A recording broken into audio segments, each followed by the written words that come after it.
Hello, I'm Rick, 27, male.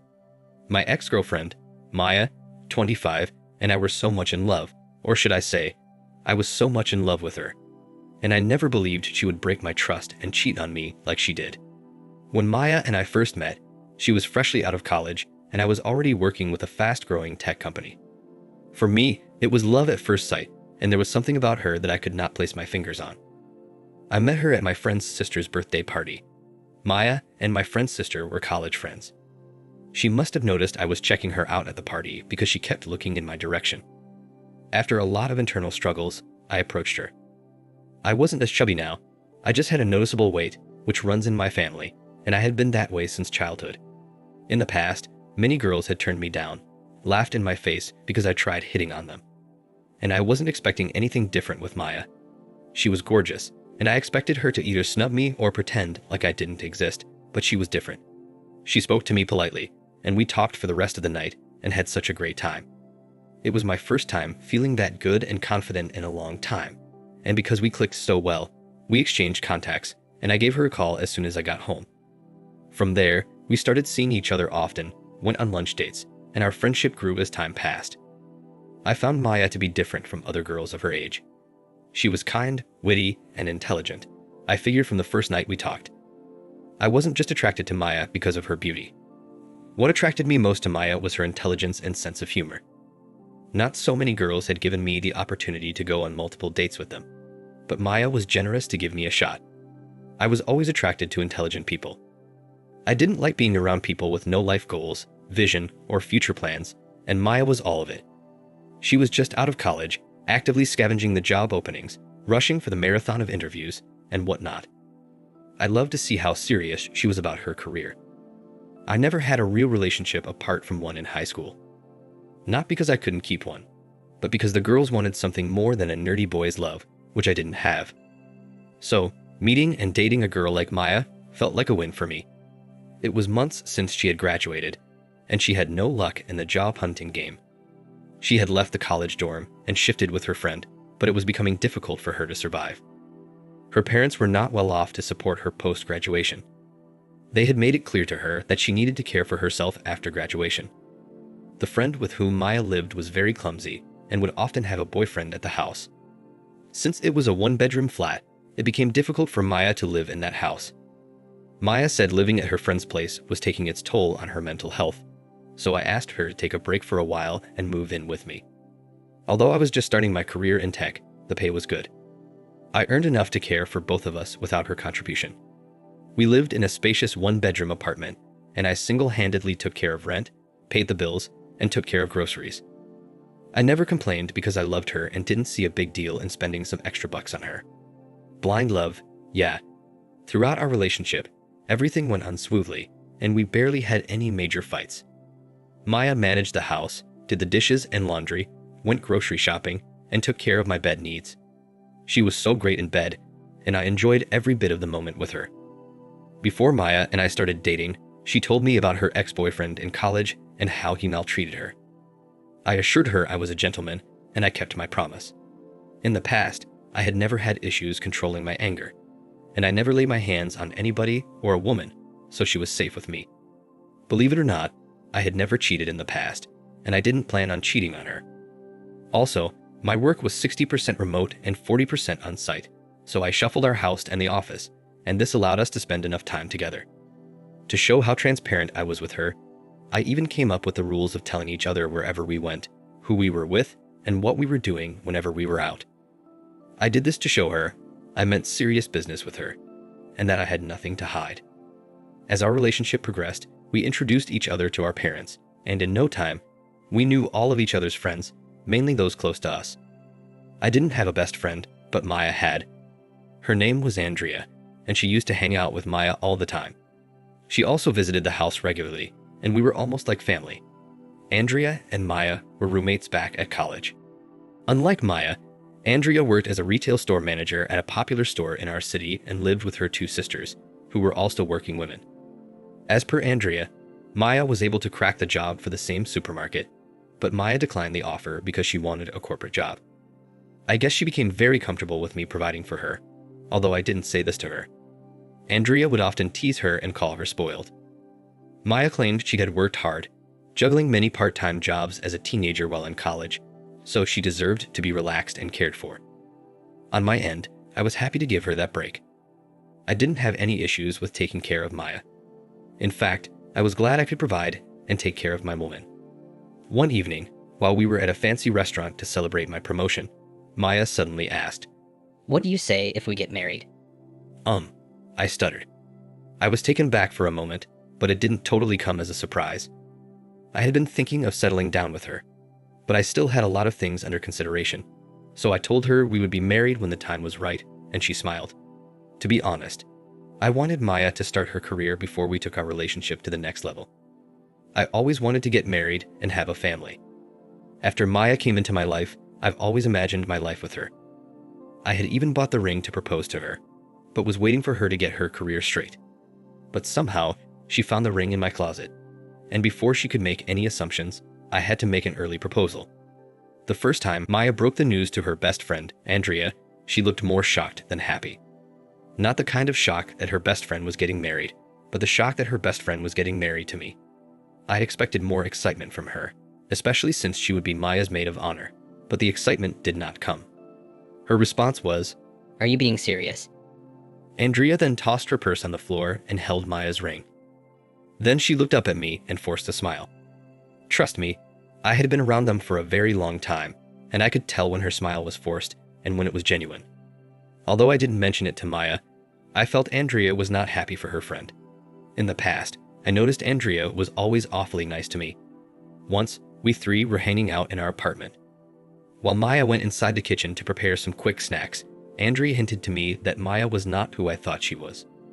I understood what she meant, but I played dumb. I asked her what did she mean. Andrea said that I would figure it out eventually. She was drunk. Besides, she did not pass a direct message, and I could not conclude based on that. In no time, we started planning our wedding. Maya wanted a big fat wedding, the kind she could invite all her friends, family, and frenemies, but that was not what I wanted. First, it was significantly about my budget since she would not be contributing a penny to it.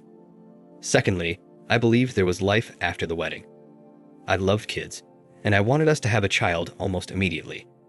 And that meant we'd need to rent a bigger apartment and take care of other things. Although Maya had all the reasons to want a big wedding, I still kicked against it.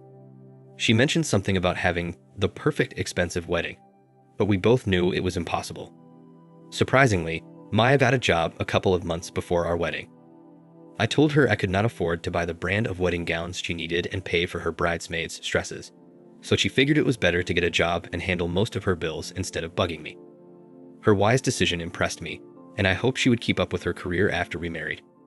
Also, I expected she would contribute to our wedding plans with her new job in the picture, but she didn't. Everything she earned was channeled to her gown, shoes, accessories, and everything her bridesmaids needed. So I ended up paying for the wedding venue, hall, cakes, and almost everything on my own. 2 weeks before our wedding, I noticed that Andrea began to text me more and more. She'd text me in the morning to ask if I slept well, and she'd text me if she went shopping with Maya. In fact, it was a long list of reasons to text me, but whenever we met, or she came to our house to help Maya with something, she would remain calm so Maya would not suspect anything was off between us. At one point, I had to tell Andrea to stop calling and texting me because it was getting out of hand. I was afraid that it might jeopardize my relationship with Maya. I was too afraid to mention it to Maya because I didn't want it to ruin her friendship or wedding preparation. I knew how much she loved and trusted Andrea, and deep down, I believed Andrea was trying to seduce me or get me to change my mind about marrying her best friend. On the night of Maya's bachelorette party, I understood why. I was in the club section of the hotel where we were all lodging at a day before our wedding. I was drinking with some of my friends when Andrea called me and said there was something she wanted to show me.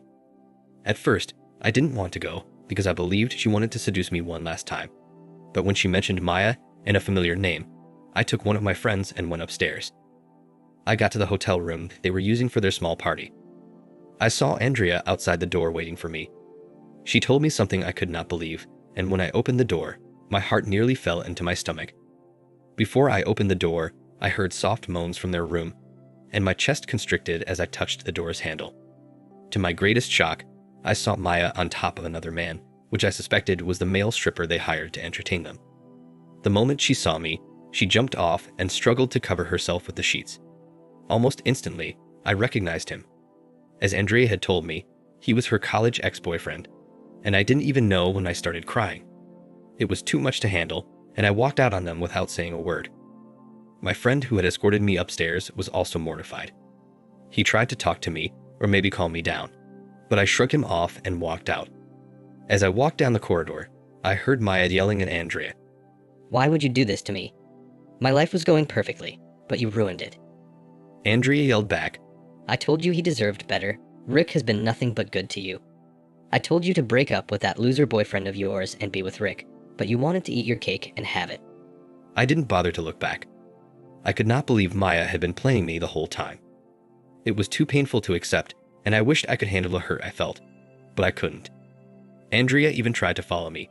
I slammed the door in her face. I drank until I could not differentiate between a shadow and an actual person. The following morning, I woke up to a ton of missed calls from Maya and some other people. When I left the room, Maya was already wearing her wedding gown. She looked so miserable. The moment she saw me, she ran to me and asked why I wasn't dressed for our wedding, and hearing that made me so furious. Out of anger, I pushed her away and announced I was calling off our wedding. Everyone was shocked, and they kept asking why I changed my mind. Even my parents were shocked to see me in that state, because no one expected this to come after all the money I had spent on the preparations, but I was too heartbroken to speak. I stared at Maya with blood boiling down my spine. I went back into my room and locked myself. From inside the room, I could hear my parents and some of our friends asking Maya about the reason behind my decision, but she didn't respond. She just pretended to faint, and a couple of people caught her before her body touched the floor. After cleaning up from the previous night, I left the hotel room with a few belongings I had taken there. I switched off my phone after I dropped an apology message on my friend's WhatsApp group chat. Please don't blame me. I don't know how else to react. It's been a week since then, and I still don't know how to come to a term that I was being played on. Now for the first update. Hi everyone. Thank you for your comments. It means so much to me. Some of you commented in my original post about why I didn't do the background check with my friend's sister before dating Maya. So the thing was, I was stupid. I did not feel the need to do it aggressively. However, I remember subtly asking my friend's sister about Maya during the initial dating phase. She responded that they both were in different departments and Maya was her friend's friend. And after college, they were not in touch, so it didn't help much. Speaking of Maya, I met her yesterday and she was so mad at me for standing her up at our wedding. It's kind of funny, right? She ignored what she did and made me the villain in this story. She told her parents I canceled the wedding because I had drunk too much the previous night and I wasn't in my right senses. I think she is mistaking my quietness for foolishness. I didn't want anything to do with her anymore, and I didn't understand why she thought we both could be a thing again. To make this worse, she admitted that she was still having an affair with her ex-boyfriend when we were dating, which broke me more. She did it so because I was always working, and I didn't give her the kind of attention she needed. Right now, I am so confused. I never neglected Maya or turned down any of her needs. She was also why I always worked so hard. I could take care of our bills and still care for her. Even as I type this, the thought of her sleeping with her boyfriend behind my back still hurts me. And right now, she's asking us to fix another wedding date because she cannot bear the embarrassment. To think that she only apologized once about how she had hurt me shows that she never loved or valued me as much as I loved her. It was more of a one-person thing. I've told her I cannot marry her. I just cannot. Meanwhile, I kicked her out of my house and changed my locks. After I met with Maya yesterday, I also met Andrea to thank her for helping me dodge a bullet.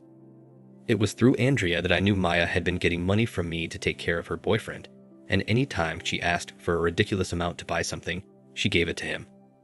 Also, I never mentioned that Maya went to the gym every evening while we lived together. She was just obsessed with being fit, and I didn't think something was wrong with that. Well, I just found out that she was meeting with her college boyfriend every day, and most of the time, she said she was with Andrea, but she wasn't. She only asked Andrea to cover up for her. And the reason Andrea was so shocked when Maya showed her the engagement ring was because, a couple of days earlier, she had told Andrea she wanted to settle down with her college boyfriend because she was deeply in love with him. Now I understand why Andrea wouldn't stop texting or calling.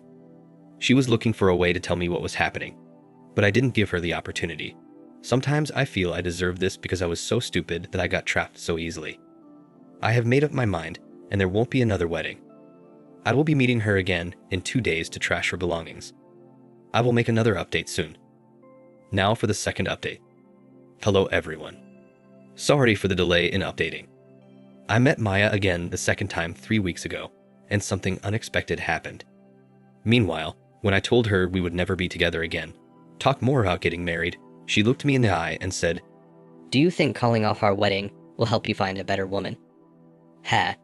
No woman in her right mind would want to be with an overweight man like you.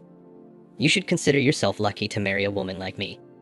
In my entire life, I had never been insulted like that, and it hurt so much that it came from someone I once loved or someone who claimed she loved me. At that point, I knew the kind of person she was. Although it's hard to admit, I realized she had been using me the whole time. I knew I'm overweight, but I didn't want a marriage where my wife felt like she was doing me a favor. I knew how these kinds of marriages always turned out to be. We didn't talk much that day because she threw my engagement ring on me and walked out in anger. I blocked her on all of our mutual social media platforms and even her number. But before I blocked her parents from calling me, I visited them and told them how much of a whore their daughter was. And they were so disappointed when they found out the truth. About a week later, after Maya walked out on me in the cafe, a strange number began to call me repeatedly. When I picked it up, I immediately recognized Maya's voice. She sounded different, calmer, and more respectful. Without beating around the bush, she asked if we could meet because she had something important to tell me, but I insisted she say it over the phone. But before she said it, she started apologizing. She asked me to forgive and forget everything that happened between us in the past, so we could start on a fresh slate. Guess what? Maya said she wanted to tell me she was pregnant, and I found that really odd. And without waiting for me to say another word, she added, I'm pregnant with your baby, Rick. And I busted into a loud laugh. I told her it wasn't April Fool's yet, and she was already pulling pranks. Then I ended the call on her. And like I expected, she didn't stop calling, so I was forced to block the number too. It turned out that her boyfriend had abandoned her after he knew she could no longer take care of him, and when she broke the news of the pregnancy to him. So when it didn't work, she thought she could pull a fast one on me. Since then, she's been trying to call me with strange numbers, and I kept rejecting them. Just 2 days ago, she showed up at my house uninvited. Andrea was there with me. When she saw Andrea, she attacked her with her filthy words, calling Andrea a whore who destroyed her best friend's life. She even accused me and Andrea of having an affair and cheating on her. I had to call the police on her, and yesterday, I filed a restraining order for her. I can only imagine how miserable her life would be without a job and someone to help her raise the baby. As for Andrea and I, there's nothing between us, and I don't think we'll ever be a thing. She shows up sometimes to check on me. Right now, I just want to have my life fixed, and hopefully this broken heart of mine will heal one day. While I still cannot forgive her for what she did to me, I guess she got what she deserved. I'm still trying to heal and move on. Any advice would be highly appreciated. Thanks. Thank you for watching. Like and subscribe if you enjoyed the video. See you next time.